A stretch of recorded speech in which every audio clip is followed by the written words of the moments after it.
এক্ষুনি আমার জন্য আইস বাথের ব্যবস্থা কর। ও ফাক, তাড়াতাড়ি। রুডমানবের বিকট হুঙ্কার, যার ঝাঁঝ প্রতিধ্বনিত হচ্ছে রায়জমিদার বাড়ির প্রতিটা দেয়ালের কোণে। নিজের আরাম কক্ষে আলোচনায় মত্ত থাকা কর্তা এবং কর্তাগিন্নি কেমন হুট করেই চমকে উঠলেন এহেন হুঙ্কারে। খানিকক্ষণ বেভুলার ন্যায় একে অপরের মুখ চাওয়াচাই করলেন দুই মানব মানবী। হতবম্ব কর্তাগিন্নি স্বামীর পানে তাকিয়ে থেকে আগ বাড়িয়ে অস্ফুট কণ্ঠে আওড়ালেন, এটা অধীরের গলা না? ও এমন হুঙ্কার দিচ্ছে কেন?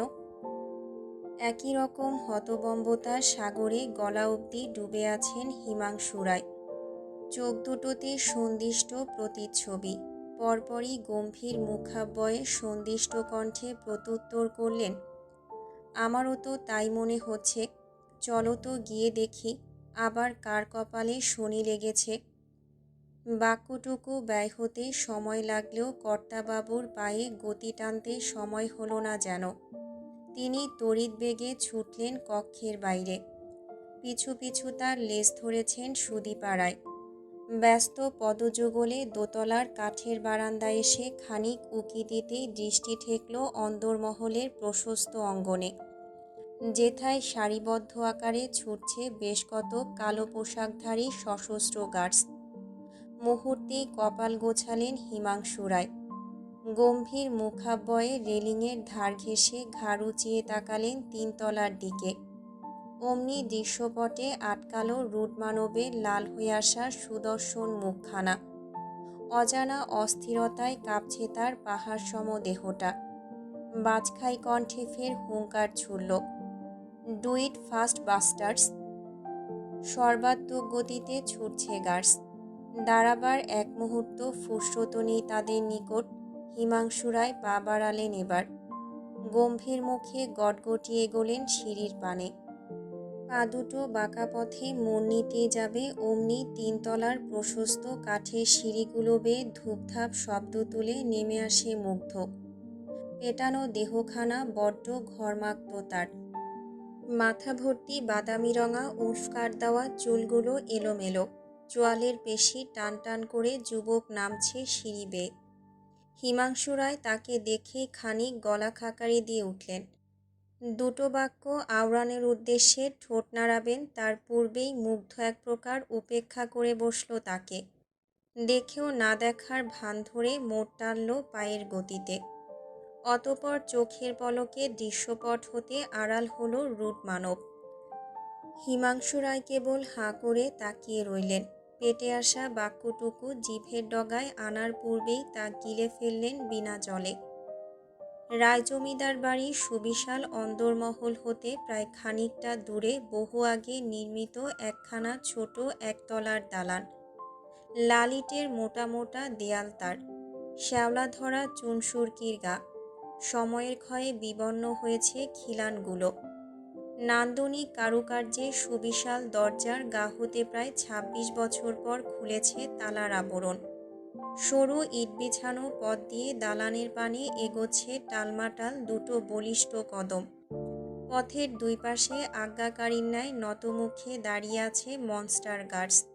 মুগ্ধ ছুটছে এক প্রকার, অস্থির পাদুকা তার। স্নানকক্ষের দালানে প্রবেশ করতেই তটস্থ হলেন বাদবাকি গার্ডেরা। তখনই নতমুখে সিটিয়ে দাঁড়ালেন কক্ষের একপাশে। রুডমানব সেদিকে বেখেয়ালি। চটজলদি স্নানকক্ষের পানি ভর্তি বিশাল চৌবাচ্চার পানে এগিয়ে এসে দিলেন এক ঝাঁপ। মুহূর্তেই তার পাহাড় সম দেহের ভারে পানির একাংশ কেমন উপচে পড়ল চৌবাচ্চার দেয়াল হতে। বড় বড় বরফখণ্ড ভাসছে পানিতে, ফলে পানির তাপমাত্রা হয়েছে বরফ ঠান্ডা। সেই হাড়হিম করা ঠান্ডা পানিতে মাথা শুদ্ধ পুরো বদন ডুবিয়ে দক্ষ কায়দায় সাঁতরাচ্ছে মুগ্ধ। থামল খানিক বাদে। বিশাল চৌবাচ্চার অপর প্রান্তে গা ঘেঁষে দাঁড়ায় মুগ্ধ। এক হাতে আলগোছে কপাল হতে পেছন দিকে ঠেলে দেয় সিক্ত বাদামি চুলগুলো। লম্বা লম্বা নিঃশ্বাস ফেলতে ফেলতে চোখ দুটো বুজে এলো আপনা আপনি। হিমশীতল পানির সংস্পর্শে এসে কয়েক মুহূর্তেই স্নায়ুতন্ত্রের অভ্যন্তরীণ যুদ্ধ খানিকটা প্রশমিত হলো রুড মানবের। সংকুচিত হলো ত্বকের রক্তনালী। অস্বাভাবিক অস্থিরতা খানিকটা নিয়ন্ত্রণে এলো তার। স্মিত হলো কিছুক্ষণ আগে জাগ্রত হওয়া নিষিদ্ধ অস্থিরতার আভাস। স্বাভাবিক হলো শ্বাস প্রশ্বাসের ছন্দ। ধীরলয়ে চোখের পর্দা সরায় সুদর্শন। ফুলে ফেপে থাকা বলিষ্ঠ হাত দুটো আলগোছে তুলে দেয় চৌবাচ্চার দেয়ালের গায়ে। পানির তলে দোদুল্যমান দেহখানি টান টান করে রেখে আচমকাই বাঁকা হাসি মুগ্ধ। মুহূর্তেই হালকা খাদযুক্ত দৃঢ় চোয়ালখানা খানিক নড়ল তার। দাঁত বসল পিয়ার্সিং করা অধরের কোণে। শ্লেষাত্মক ভঙ্গিতে কণ্ঠ ফুঁড়ে বেরুল, সামান্য একটা ডিপ কিসে এই হাল আমার বান্দির মেয়ের। তাহলে তো পুরো হাঙ্কি পাঙ্কি অ্যাপ্লাই করতে গেলে খুঁজেই পাওয়া যাবে না তোকে। উফ, সো স্যাড। বাক্যটুকু আওড়ে ফের সম্মুখে এগোলেন রুড মানব। ডোবালেন নিজের বলিষ্ঠ দেহ। দুই হাত দুই দিকে ছড়িয়ে চিত হয়ে সাঁতার কাটছে এবারে। মুগ্ধর সিক্ত গা, পেটানো উন্মুক্ত গা হতে চুইয়ে পড়ছে পানির কণা। ভি-শেপের মেদহীন কোমরের বেশ নিচে আটকে আছে ঘিয়ে রঙা ঢিলেঢালা ট্রাউজারের গা। সিক্ত বাদামি চুলগুলো কেমন এলোমেলো আকারে লেপ্টে আছে সুদর্শনের ফর্সা কপালে। ঘাড় বেয়ে চুইয়ে পড়ছে পানি। ভাবলেশহীন পায়ের ভঙ্গি মুগ্ধের। পাইথন ট্যাটু শৈলীতে অঙ্কিত ফুলে ফেপে থাকা বলিষ্ঠ হাত দুটো প্যান্টের পকেটে গুজে রাখা। ঠোঁটের ফাঁকে চেপে আছে জ্বলন্ত কোর্স নিকারাগুয়ান, যার কলুষিত ধোঁয়া উঠছে মানবের সুশ্রী গৌরবর্ণ মুখের চারপাশে। তার পিছু পিছু একঝাঁক প্রশিক্ষিত গার্ডস। দূরত্ব রয়েছে দুই হাতের। রক্তলাল আবরণে সুসজ্জিত নিরুর ভাসা ভাসা চোখ দুটো। ভঙ্গুর হৃদয়ের ছাপ বসেছে কাঞ্চা সোনা গঠনের সুশ্রী মুখমণ্ডলে। খানিকটা বোচা অথচ মায়াবী নাকের ডগাটায় জমেছে লালিমা। দুই হাতে তার আঁকড়ে ধরা একখানা সফেদ রঙা তোয়ালে। গা লুকিয়ে দাঁড়িয়ে আছে অন্দরমহলের নিচতলার গোলাকার ভীম ঘেঁষে। পাশেই সুদীপা রায়। সতর্ক দৃষ্টি উঁচিয়ে তাকাচ্ছেন এদিক ওদিক, যেন তার চোখ দুটো কারো অপেক্ষায় অপেক্ষায়িত। সময়ের দৈর্ঘ্য খুব একটা প্রশস্ত হলো না বোধহয়। কর্তাগিন্নির অপেক্ষার অবসান ঘটিয়ে অন্দরমহলে পা পড়ল মাফিয়ার শ্যাডো মনস্টার খ্যাত অধীর রায়ের। তাকে দেখা মাত্রই কর্তাগিন্নি উদ্বিগ্ন হলেন। তড়িঘড়ি করে মেয়ের ডান হাতের বাহু আঁকড়ে ধরে তাকে এক প্রকার ঠেলতে ঠেলতে আওড়ালেন। যা যা, তাড়াতাড়ি যা, হাতের তোয়ালেটা দিয়াই অধীরকে। পারলে একটু আধটু কথা বলিস। নীরু মুখ কুঁচকায়। কপালে ঘৃণার ছাপ ফুটিয়ে চাপা স্বরে আওড়ায়, পারবো না আমি মা, তুমিই নিয়ে যাও তোয়ালেটা। তরাক চোখ পাকিয়ে তাকালেন সুদীপা রায়। দাঁত কিরমির করতে লাগলেন দুটো কটুবাক্য আওড়ানের উদ্দেশ্যে। তবে পরক্ষণেই নিজেকে সামলালেন তিনি। বড্ড বিচক্ষণী কৌশলে খানিকটা এগিয়ে এলেন মেয়ের সন্নিকটে। মুখ নামিয়ে চাপা স্বরে শুধালেন, আহা, হবু বরের সঙ্গে কথায় কথায় অত রাগ করতে নেই মা। আমি তো বললাম অধীরের সঙ্গে ওই যাচ্ছে তাই 2 দিনের মেয়েটার কোনো সম্পর্ক নেই। বিশ্বাস না হলে তোর বাবাকে গিয়ে জিজ্ঞেস কর। তুই ঘর ছেড়ে যাবার পর অধীর নিজের মুখে আমাদের বলেছে মেয়েটার সাথে ওর কোনো সম্পর্ক নেই। কি একটা কাজের জন্য নাকি ওকে কলকাতা এনেছে। কয়দিন পর ফেরত পাঠিয়ে দেওয়া হবে ওকে। তাছাড়া তুই তো জানিস নীরু, অধীর কোনো নারীর সান্নিধ্য পছন্দ করে না। তারপরও নিজের হবু বরের বিরুদ্ধে কিভাবে অমন উল্টাপাল্টা চিন্তা করিস বলতো। সপ্তদশীর অবুঝ মন গর্ভধারিণীর আওড়ানো বাক্যগুলো বড্ড সহজেই বিশ্বাস করল বুঝি। মুহূর্তে অদৃশ্য পাথরটা বুকের উপর থেকে সরে গেল তার। ঘাড় বাঁকিয়ে তাকালো মায়ের মায়াবী মুখ পানে। কণ্ঠে নামালো অদ্ভুত শঙ্কা, সত্যি বলছো মা? কণ্ঠায় হুট করেই ব্যথা অনুভব করলেন কর্তাগিন্নি। অপরাধবোধে এলোমেলো ভঙ্গিতে লুকালেন দৃষ্টিজোড়া। বুক ফুলিয়ে লম্বা একটা নিঃশ্বাস ফেলে চোখ খিচে বলে উঠলেন, হ্যাঁ। অবুঝ মেয়েটার সুখ দেখে কে?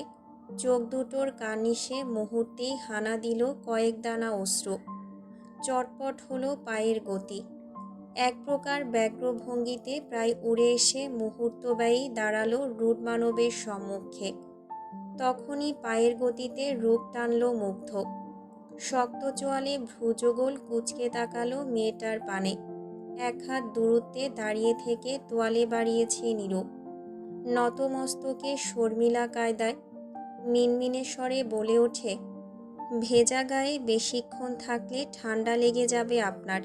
নিন, তাড়াতাড়ি তোয়ালেটা দিয়ে গা মুছে ফেলুন। কটমট শব্দ তুলল রুড মানবের দাঁত কপাটি।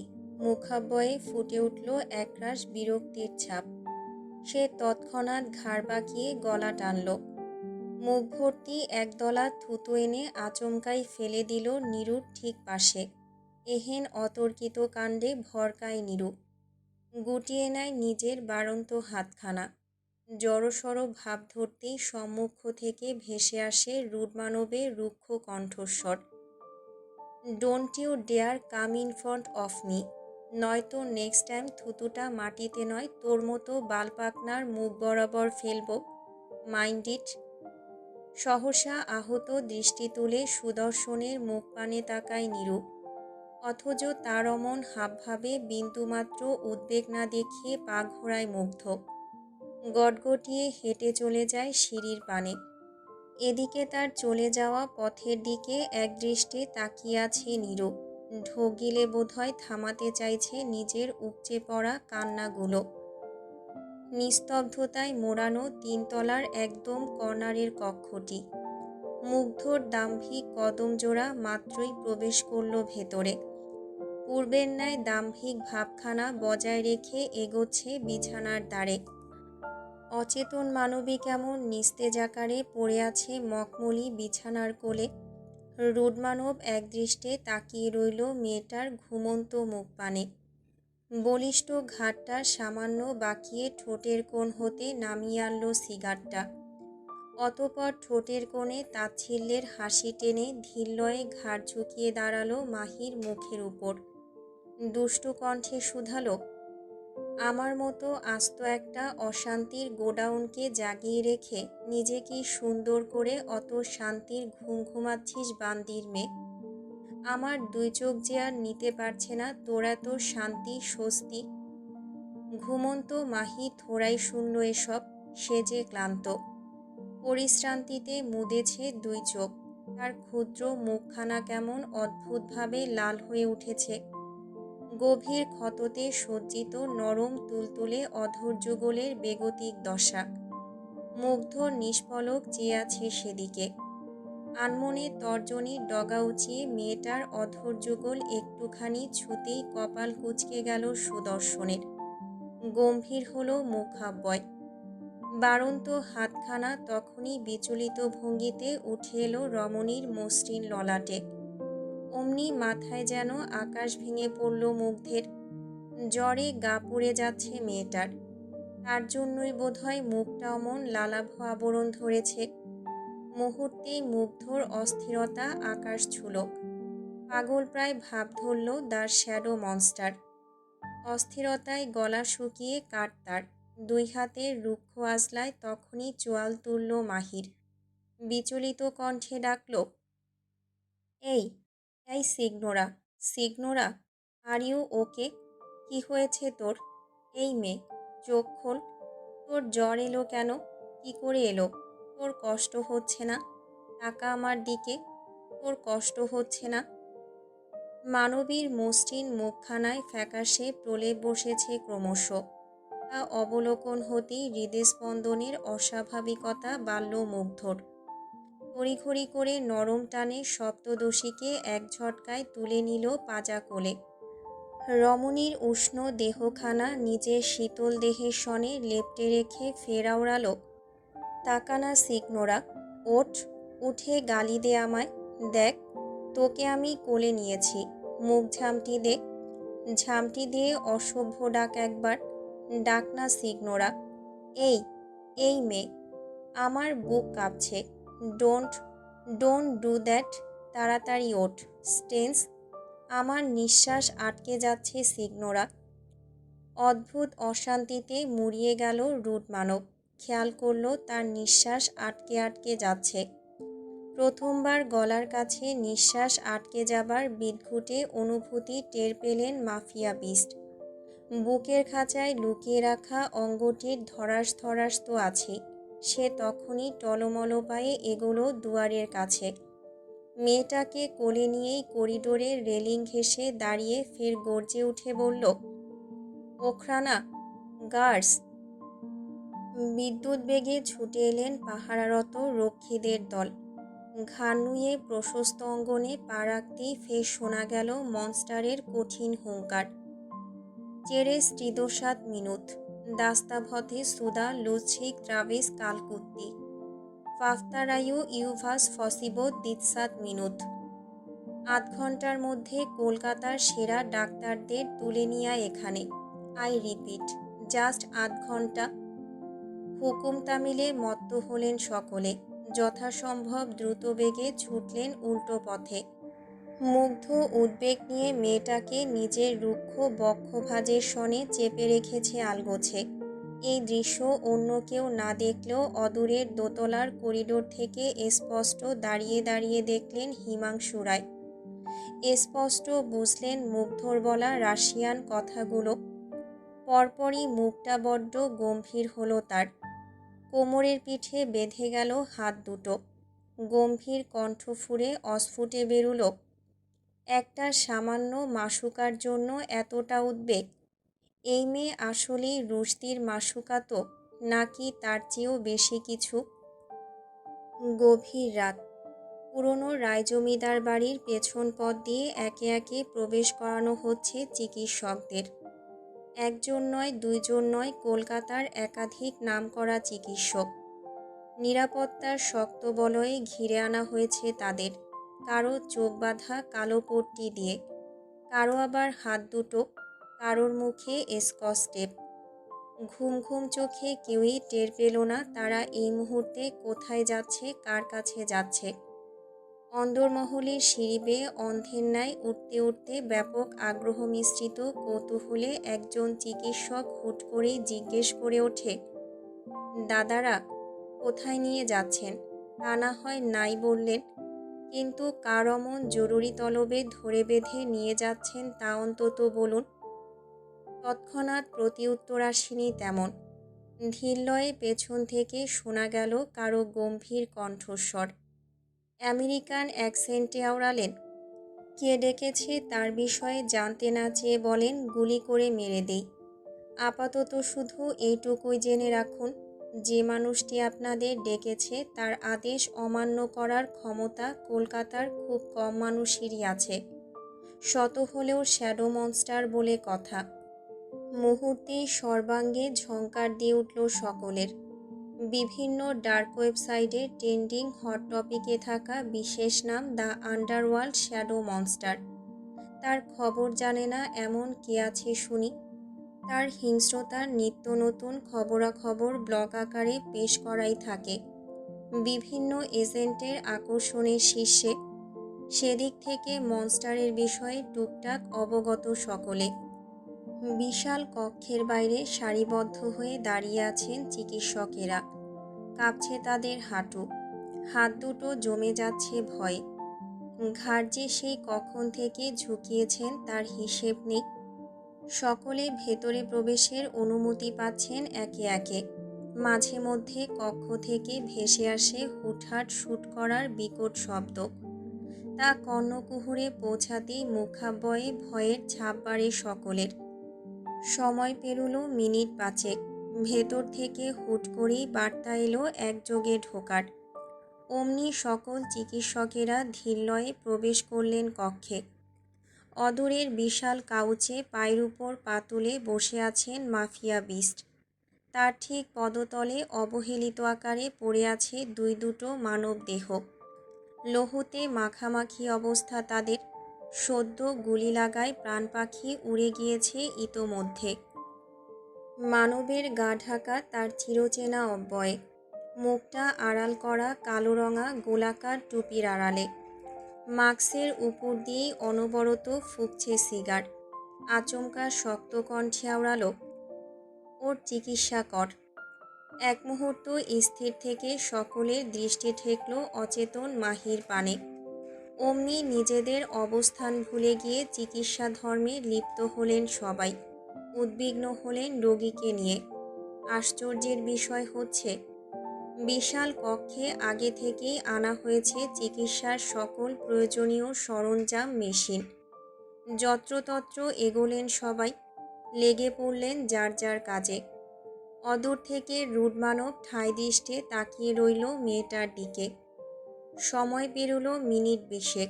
অমনি অস্থিরতায় ধৈর্যের বাঁধ ভাঙল রুডমানবের। সহসা শক্ত চোয়ালে কটমট কণ্ঠে হুঙ্কার ছুড়লেন, আর কতক্ষণ লাগবে ওর জ্বর কমতে? আর কতক্ষণ লাগবে ওর জ্ঞান ফিরতে বাস্টার্স? এখন ওর জ্ঞান ফিরল না কেন? কিসের ডাক্তার হয়েছিস তোরা? তৎক্ষণাৎ ঘাবড়ে গেলেন সকলে। সাহসী একজন আগ বাড়িয়ে শুষ্ক ঢোক গিলে আমতা আমতা করে শুধালেন, স্যার, না মানে মনস্টার উনি। বাক্যটুকু জিভ খসানোর পূর্বেই সম্মুখ থেকে একখানা শক্তপোক্ত হাতের হিংস্র থাবা ছুটে এসে আচানক আক্রমণ বসালো বেচারা ডাক্তার সাহেবের অমসৃণ গ্রীবাদেশে। মুহূর্তেই ভয়ে শটান হলেন সবাই, পিছিয়ে গেলেন 2 কদম। এদিকে হাতে সে কি জোর রুডমানবের। ধীরলয়ে চিকিৎসকের গ্রীবা আঁকড়ে পা দুটো তুলছে শূন্যে। চিকিৎসক পাতলা মানুষ, গলায় ফাঁস অনুভব হচ্ছে তার।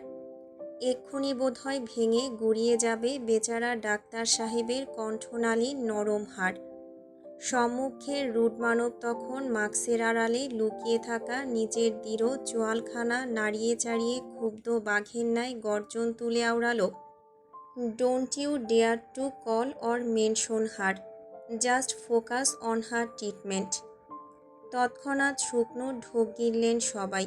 বাঁচার প্রয়াসে আগে ভাগেই ব্যগ্র হয়ে ছুটলেন এদিক ওদিক। এরই মধ্যে 2 জন অভিজ্ঞ ডাক্তার এগিয়ে এসে কি যেন একটা বলতে চাইলেন মাফিয়া বিস্টকে, তবে তার হতে দিলেন না মাফিয়া বিস্ট। উল্টো শক্ত চলে ফের হুঙ্কার ছুঁড়ে শুধালো, নো মোর ওয়ার্ডস। প্রাণে বাঁচতে চাইলে as soon as possible okay সুস্থ কর। ওর অসুস্থতা আমার গায়ে কাটার ন্যায় বিচ্ছে। যে তীক্ষ্ণ কাটার আঘাত মোটেও সহ্য হচ্ছে না আমার। থমকে গেলেন চিকিৎসকেরা, থমকে গেল তাদের অভিব্যক্তি। যথাসম্ভব দক্ষ এবং শান্ত মেজাজে ফের উদ্বেগী হলেন মেয়েটার চিকিৎসায়। রুডমানব তখনই ছেড়ে দিল ডাক্তারের সুদীর্ঘ কণ্ঠনালী। ছাড়া পেতেই পাতলা মানুষ এক প্রকার আছাড় খেল মেঝেতে। কাশতে কাশতে চেপে ধরলেন বুক। আর একটু হলেই মরণ নিশ্চিত ছিল তার। মুগ্ধ ঠায় দাঁড়িয়ে রইল নিজের জায়গায়। এবার আর পেছালো না সে, অপলক তাকিয়ে রইল মেয়েটার দিকে। গুনে গুনে পার হলো আরও 10 মিনিট। অস্থিরতার চরম শিখরে পৌঁছেছে মুগ্ধ। রাগে গজগজ করতে করতে আচমকা কোমরের পিঠ থেকে বের করে আনলো রাশিয়ান মডেলের বন্দুকটা, যার শীতল ধাতব নলখানা গিয়ে ঠেকল ডাক্তারদের পিঠ বরাবর। মুহূর্তেই স্থির হয়ে গেলেন সকলে। রুডমানব হুঙ্কার ছুঁড়ে আওড়ালেন, এখন ওর জ্ঞান ফেরাতে পারলি না কেন বাস্টার্স? প্রাণের মায়া নেই তোদের? কণ্ঠ শুকিয়ে কাঠ হলো বেচারাদের। তন্মধ্যে বয়স্ক এবং বিশেষজ্ঞ চিকিৎসক এগিয়ে এসে দাঁড়ালেন মনস্টারের পেছনে। মিনমিনে স্বরে ডাকতেন, মনস্টার। তখনই পিছু ঘুরল মুগ্ধ। হাওয়ার বেগে বন্দুকের নলটা গিয়ে আচানক ঠেকল বয়স্কের কপাল বরাবর। সহসা ভড়কে গেলেন লোকটা। দুর্বল পায়ে হুট করেই হাঁটু গেড়ে বসে পড়লেন জমিনে। কণ্ঠে ভয়ের ছাপ থাকা সত্ত্বেও ধীর স্বরে শুধালেন, মনস্টার, পেশেন্টের blood pressure, pulse rate, oxygen situation, চোখের পিউপিল, স্নায়ুবিক প্রতিক্রিয়া, ইভেন ইলেকট্রোলাইট চেক করা শেষ।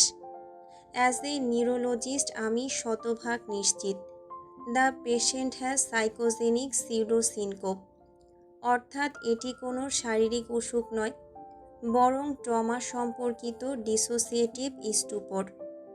বোধগম্যহীন ছাপ ফুটল মুগ্ধর মুখাবয়ে। সন্দিহান কণ্ঠ ফুঁড়ে অস্ফুটে বেরুল, মানে? খানিক শান্ত হলেন চিকিৎসক। শুকনো অধরের কোণ জিভ ঠেলে খানিক ভিজিয়ে নিয়ে ফের আওড়ালেন, I am sure patient has a traumatic past monster. পেশেন্টের অবস্থা দেখে মনে হচ্ছে তিনি আজ প্রথমবার নয়, বরং এর আগেও কয়েকবার অতিরিক্ত মানসিক চাপ কিংবা কষ্ট ভয়ে জ্ঞান হারিয়েছে। সাইকোজেনিক সিউডোসিনকোপ সিন্ড্রোমে আক্রান্ত পেশেন্টরা খুব ছোটবেলাতেই কোনো না কোনোভাবে মারাত্মক ট্রমার শিকার হয়ে থাকে, যার রেশ তাদের মধ্যে বড় হলেও থেকে যায়, যার দরুন হুটহাট প্রচণ্ড মানসিক চাপ, ভয় কিংবা আতঙ্কিত হলেই এদের নার্ভ স্লো হয়ে যায়। কখনো কখনো তাদের অচেতন থাকার সময় পরিধি 1 ঘন্টা, 2 ঘন্টা কিংবা এর বেশিও হতে পারে। তবে অতিরিক্ত মানসিক চাপ পেয়ে গেলে এদের অবস্থা বেগতিক হতে পারে। এই মুহূর্তে ঠিক যেমনটা হচ্ছে পেশেন্টের সঙ্গে। উনি নিশ্চয়ই মানসিক আঘাত পেয়েছে, অথবা গুরুতরভাবে ভয় পেয়েছে বলে আমার ধারণা। সহসা পাহাড়সম দেহটায় ঝংকার অনুভূত হলো রুডমানবের। মস্তিষ্ক হলো ফাঁকা। তার সিগনোরার সাইকোজেনিক সিউডোসিনকোপ আছে। মেয়েটা তবে এত দুর্বল? ছোট থেকেই ট্রমাটিক পাস্ট বহন করে চলেছে। মুগ্ধ নিস্তব্ধ হলো। তার কল্পনার মানসপটে আচানক ভেসে উঠল তারই করা পূর্ব কার্যকলাপ। মেয়েটার গায়ে দিনের পর দিন পশুর মতো হাত তোলা, সারা রাত ব্যথায় জর্জরিত থেকে পিচ্চিটার কান্না করা, অতিরিক্ত ভয়ে হুটহাট জ্ঞান হারানো, সবটা তোর চোখের সামনেই হতো। তারপরও কিচ্ছু টের পেল না কেন রুশদি কিং? সে না বিচক্ষণ? আন্ডারওয়ার্ল্ডের সবচেয়ে বড় বিচক্ষণ উপাধিতে ভূষিত মানব কি করে বুঝল না মেয়েটার দুর্বলতা? কি করে টের পেল না তার অন্তরের খবর? প্রতিশোধের নেশায় সত্যি কি তবে পুরোপুরি অন্ধত্ব বরণ করেছিল দ্য মাফিয়ার শ্যাডো মনস্টার? আত্মোপলব্ধিতে জর্জরিত রুড মানব, পাগল প্রায় দশা তার। মোটা কণ্ঠে কেবল আদেশ ছুড়ল, গেট আউট। একটিমাত্র বাক্যবায়ে কাজ হলো। মিনিট খানেকের মধ্যেই ঘর হলো নীরব, জনমানব শূন্য। এবার বোধহয় নিজেকে আর ধরে রাখতে পারলেন না মাফিয়া বিস্ট। তখনই উন্মাদের ন্যায় ছুটে এসে দুয়ার আটকালো ঘরের। অন্তকোণের অসহ্য যন্ত্রণায় একটানে গা থেকে এক প্রকার টেনে হিঁচড়ে খুলে ফেলল নিজের পোশাকি আবরণ। উন্মুক্ত হলো পেটানো দেহখানা। সুশ্রী মুখমণ্ডলে তার লেপ্টে গেল অপরাধবোধের বিশাল ছায়া। পা দুটোতে রাজ্যসম ভার নিয়ে রুডমানব গুনে গুনে এগিয়ে এলো মাহির বিছানার ধারে। মেয়েটার পাশে একটুখানি জায়গা। বসবে না কি বসবে না তা নিয়ে ইতস্তত রুডমানব। ভঙ্গুর ভাবস্রোতে বারে বারে জিভ ঠেলছে গালে। মেয়েটার পানে চেয়ে আছে অপলক। এই মায়াবিনীর উপরেই এতদিন পশুর ন্যায় অত্যাচার করেছে সে। কি করে মেয়েটার সম্মুখে দাঁড়াবে এই মুখ নিয়ে? ভঙ্গুর ভাবস্রোতে দোনামোনা করতে করতে অচেতন মেয়েটার পাশে বসল মুগ্ধ। পাগল প্রায় দশায় চুলের গোড়া চুলকাতে লাগলো অনবরত। বারবার জিভ ঠেলছে সে। বলতে চাইছে অনেক কিছু, তবে কাণ্ড দেখো। অপরাধবোধের শেকলে আটকা পড়েছে রুডমানবের কণ্ঠস্বর। তবুও বোধহয় অস্ফুটে কোনো মতে বেরুল, আমি আমি দ্য গ্রেট রুশদি কিংয়ের কণ্ঠস্বর কম্পিত। অদ্ভুতভাবে বাদামি চোখ দুটোর কার্নিশদ্বয় চিকচিক করছে ল্যাম্পশেডের মৃদু আলোয়। মস্তিষ্কের কড়া অনুমতির অভাবে নিজের চিরচেনা খোলস পাল্টাতে অপারগ মাফিয়া বিস্ট। নিষ্পলক ভঙ্গিতে তাকিয়ে আছে অচেতন মানবীর পানে। চোখ দুটো ক্রমশ ভরে আসছে তার। আশ্চর্য, মাফিয়াদের কাঁদতে নেই, দ্য গ্রেট রুশদি কিংয়ের তো আরও আগে নেই। মুগ্ধ তখনই নজর ঘোরালো অন্যত্র। নিঃশ্বাস নিতে না পারার কষ্টে মুখ হাঁ করে রাখল কিয়ৎক্ষণ। গলার উঁচু হাড়খানা সামান্য নাড়িয়ে চাড়িয়ে ঢোক গিলছে মুগ্ধ। ধীর লয়ে ফের তাকালো মেয়েটার পানে। তার শক্ত হাতে রুক্ষ তর্জনীখানা আলগোছে বাড়িয়ে দিল সে। ছুঁয়ে দিল রমণীর তুলতুলে গাল। মুহূর্তেই রুডমানবের সুদর্শন মুখাবয়ে অস্তিত্ব ফুটল এক অভিন্ন আত্মগ্লানির। নাকের পাটা ফুলছে বেশ, কণ্ঠে ভারী ভঙ্গুর ভাবস্রোত। আমি বোধহয় আর মানুষ হলাম না সিগনোরা, বোধহয় আর দ্বিতীয়বার মানুষ হলাম না। দ্য গ্রেট রুশদি কিং ওরফে দ্য শ্যাডো মনস্টার হতে গিয়ে আমি বোধহয় ভুলেই গিয়েছি সিগনোরা। আমার গায়ে মানুষের খোলস রয়েছে। অধীর রায়ের নামের সঙ্গে যেই মনস্টার নামক পদবিটা লেগেছে তা হয়তো এখন আমার ব্যক্তিত্বে মিশে গেছে সিগনোরা। দেখ, আমি হয়তো সত্যি সত্যি মানুষরূপী রাক্ষস হয়ে গিয়েছি। নয়তো একটা সাধারণ মানুষ থোড়াই একটা দিন মানুষের রক্তের ঘ্রাণ স্পর্শ না পেলে পাগল হয়। থামল মুগ্ধ। এক মুহূর্ত স্থবির থেকে আচমকা অচেতন মানবীকে হ্যাচকা টানে টেনে নিল নিজের বুক পিঞ্জরের মধ্যেখানে। বাহুবন্ধনের সস্নেহ পরশে এক প্রকার দুমড়ে মুচড়ে দিচ্ছে ঘুমন্ত রমণীকে। নিজের রুক্ষ অধর যুগলে শুকনো স্পর্শে ভরাচ্ছে মাহির মাথার অগ্রভাগ। চোখের কোটর বেয়ে ততক্ষণে টুপ করে নিঃশব্দে গড়িয়ে পড়ল এক ফোঁটা নোনা জল। তাগিয়ে গড়ালো রমণীর তুলতুলে কপলে। রুডমানব হুট করেই দৃষ্টি ফেলল অদূরের দেয়ালে টানানো মায়ের ছবির পানে। এবারে চোখ দুটোতে আর বাদ সইল না তার। নিজের চিরচেনা খোলস ভুলে গিয়ে চিৎকার করে শুধালো, আম্মা, ও আম্মা, কি বানিয়ে দিয়ে গেলেন আমায় আম্মা? কেন বানালেন এমন জানোয়ার? কিভাবে হলাম এতটা পশু? আপনার প্রতিশোধ নিতে গিয়ে আবারও হাঁটতে বসেছি আমি আম্মা। দেখেন কি করেছি আমি। হৃদয় যাকে চেয়েছে মস্তিষ্ক তাকে আঘাত করতে বলেছে। আমি জানোয়ার আম্মা। জানোয়ারের ন্যায় দুমড়ে মুচড়ে দিয়েছি আমার অনুভূতিকে, আমার পিচ্চিকে। কাছে মুগ্ধ, একদম অচেনা মানবের ন্যায়। কি করুণ সেই কণ্ঠ। দুই হাতের আলতো ছোঁয়ায় আবারও ঘুমন্ত মাহিকে টেনে আনলো মুখের সম্মুখে। মুখ পানে অপলক তাকিয়ে থেকে অধর ছোঁয়ালো মেয়েটার ফ্যাকাশে ললাটে। কাঁদতে কাঁদতে আবারও আওড়ালো, আমি নিষ্ঠুর নিকৃষ্ট রূঢ় তা আমি জানি। আমি হৃদয়ের কথা শুনতে অপারগ তা আমি জানি। আমি ভীষণ খারাপ পিচ্চি, আমি ভীষণ খারাপ। বাট ট্রাস্ট মি, এই আমি নামক খারাপ মানুষটার সকল নিষ্ঠুরতা, নিকৃষ্টতা, হিংস্রতার অবসান একমাত্র তোর সন্নিকটে এলেই হয়। একমাত্র তোর সন্নিকটে। আই উইশ তুই কোনোদিন আমার না বলা কথাগুলো বুঝতি।